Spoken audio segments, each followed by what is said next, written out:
I like that, and I'm not trying to blow smoke up your ass, but I like how intelligent you are. Oh, and just well read, and your vernacular, and oh, thanks, man. Yeah. Just I'm not dogging. It's just it's surprising because you think, it's I don't know. It's most artists don't have it together. Oh yeah. No, I mean it's what you're an artist, but you have the sales background, which I share, and I read. We've read some of the same books. You say, oh well, Peter Schiff, this that. It's just interesting to see, and then the vernacular and the recall. It's cool for me. I want to be like I'm an artist or whatever. I want to be a comic, but to me, it kind of goes out the window if you can't be. And this is just for me personally, a regular person. Yeah. Like so, I want to be able to do the regular. I want to be a good man to my girl. When we have kids, I want to be a good father. Yeah. I want to know how to do regular people things, and then I also want to crush it. I have this. It's a weird ego thing with me because I just don't like people having some weird like, oh yeah, he's good at this, but he can't do this. Nobody's ever said that. Right, This is just in my own head. So I feel like I need to like whatever I do, I just be good at it. The idea of the Renaissance man to me has always been super cool. Ever since I was a kid, I was like, oh, I want to be the guy that can fight. And so I wrestled for most of my life. I was a Division I wrestler. Did some mixed martial arts fights. Then after that, I was like, I want to get into like the business world. I want to know how to just through life you acquire skills. Right now, the one I'm working on is like fixing things up, like being good with my hands. That's my thing now. We just got a house, and I did a couple big projects where now I'm like, holy shit, I feel like someone asked me if I'm good with my hands. I can say yes. Like I've solved enough problems and used enough tools, So that's where that comes from. So thank you for the compliment, man. Yeah, definitely. I understand that too. I like to do a lot of different things too. Yeah. Just have to be careful not to take on too much. Yeah, that's one of my problems too is taking on too much. Going back to what you were saying about the echo chambers, I like the people I get along with the most are the ones where we agree on like 70 to 80% of things, and the other 30 to 20%. It's way off, and that's where the fun is to me. Exactly, it's like, because I'll have conversation with people. I'm like, oh, fuck yeah. And then they'll say something like, whoa, hold on. Hold on. Why do you think that? Like, that's my favorite thing to ask. If it's some wild shit, I'm like, how did you get to that? You know? That's where you learn. That's where ideas 100%, produced. It's curiosity it's key. That's what solves these problems. We should all be growing too. Like, and if I'm ignorant enough to think that only my points matter and only my points of view matter, then I got a real problem. And if I surround myself with people that are willing to echo that, I got over time. This is where we end up with extremism on when you start believing in Bigfoot. Yeah. That's why I think it's bullshit that we can't we've been conditioned to not talk politics or religion. In regular life, because those are very difficult conversations. Right. But we'll never get good at them if we don't have them. I agree, Yeah. and we shouldn't. This isn't a stab. I've seen again both sides do some dumb shit. Yeah. And one example of that is like we're trying to talk, and you're yelling and screaming, right? Let's say I'm a Democrat and I got a Republican yelling and screaming, or the air horn in front of me or whatever. Like that makes no sense. Let's just talk about it, right? Let's talk about the point. You don't have to agree with what I'm saying, but we should be able to talk about it, right? Neither side's willing to listen. Neither is willing to listen. Yeah. Well, it shouldn't be a team thing either. Yeah. Like our country is divided into teams. Like we're all the same team.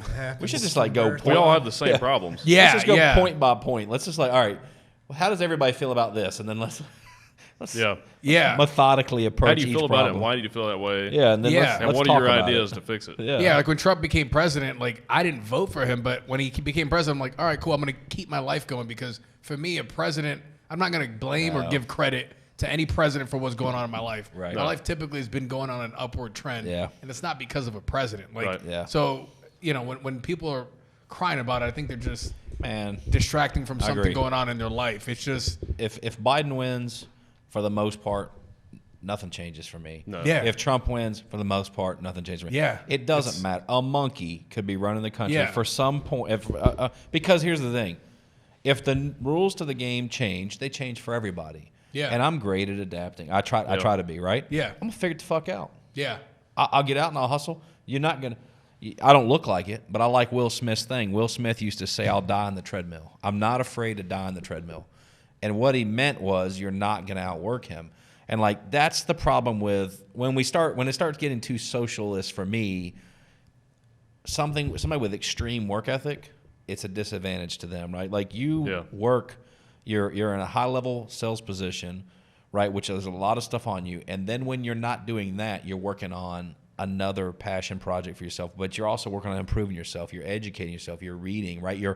You said, hey, it's something you said as we age. What was it a minute ago? You said, as we age, I'm working with my hands. I'm working on this. Life's a project. Yeah. You're improving yourself, right? Yeah. Those things are what's going to make you successful, no matter who's running the country, no matter what state you live in. Yeah. The cream rises to the top, right? Like, you're going to succeed because of a big part of it's that work ethic. And what kills me, too, about this whole political thing is that people are losing family members. They are. And close friends over this bullshit when, at the end of the day, they are on this. They're the same fucking thing. They're the same thing. They want the same They're things. amassing money and power while the real people fight. They're partaking in political theater. It's like the WWE. That's Oh, right. yeah. And we're the ones, the citizens. We're the ones that fighting and losing family members and fucking apart. They're fine. Like, and we know this, but we still. They have lunch together. Yes. Yeah. It's They do. bullshit. They're calling people. They're calling each yeah. other liars on TV, like they're staunch enemies. Coyote Roadrunner stuff. Yeah, and they're hanging out in D.C. Some of our we spend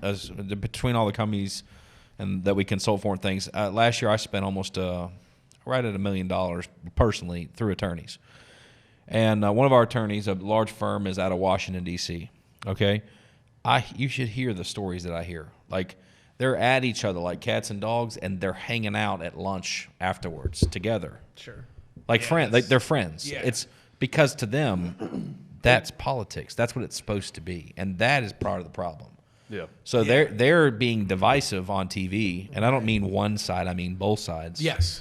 And then they're hanging out, breaking bread afterwards. But see, the rest of the country's not doing that. Well, if you No, can keep people in a frenzy and upset and distracted, you can Yeah. do all the important stuff you need to do without having to worry about people being upset about it. Yeah. I got it. Have you seen the because it just laughs. It makes me want the fridge, actually. Thank you, Nancy Pelosi, actually. I'm going to buy a very similar fridge to hers. Have you seen the fridge commercial yet? No. Where she's like eating ice cream, and it's like a $24,000 fridge. Right. You guys got to look this up. So it's like, Nancy Pelosi eats ice cream while the world starves. And it's like, oh, and she's got a couple. Now, this is such bullshit, first of all. But she's got the ice cream out, and she's like doing it. She's like, oh, I like this ice cream. And then it's interviews people like, they're opening up their fridges and they're empty, right? They're starving. And I'm like, you guys are such dicks. But the commercial, what I got from it was, Nancy, that's an awesome fridge. I think I need a fridge. Yeah. So I've been looking at, $24,000 fridges, between $12,000 and $25,000 fridges because of Nancy, because she's got one. So anyway, I guess something positive did come from it. She's a part of this WWE shit. Yeah, Remember, bro. You know her ripping up that piece of paper. Oh yeah. That day she signed legislation to do it added to it's anti-democrat, pro-Republican things, added more money to the wall and a couple other things, which just goes to show you that she doesn't give a shit about her her voters. It's all a fucking show. It's a show. This red blue shit is distraction. Elite billionaires and intelligence agencies run the world. Oh yeah. We can see that Absolutely, with the whole pedophilic thing coming up and all that. That shit is very quiet. And you see all the pedophilia. Have you seen all the states trying to change their laws? A lot of weird. states. There's something That is weird. Well, what's going on is what I feel like, based on conversations, and I can't. Some shit's gonna come out. I feel like, and this is all hypothetical, but I've got some people that are really tied in through our law firms and stuff that we have some for fun conversations. And what they're speculating is that, and if they had clients, they wouldn't be able to tell me. But what they're speculating is that people that maybe have done something they shouldn't have went to law firms, large law firms, and discussed the possibility that if something was to come to light, what would their punishment be? And they're discussing things like statute of limitations. They're discussing things like age limits. And through this, now there's this mechanism. Okay, here are the reasons. Here's why you'd be charged. Here's how you'd be charged. Here's your risk. That's what attorneys do. They assess risk, right? They don't guarantee outcome. They say this is what could happen based on these facts. If this happens, then this happens, right?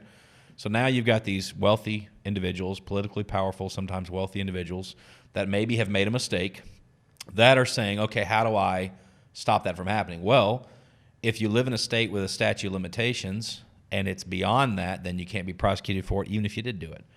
And if you live in, you see what I'm saying? If it happened, so then that sounds totally believable. They're trying to change it to where, hey, let's put a statute of limitations in. Well, how long should it be? Oh, I don't know, 15 years, 10 years, right? Because the whole point is it needs to be something.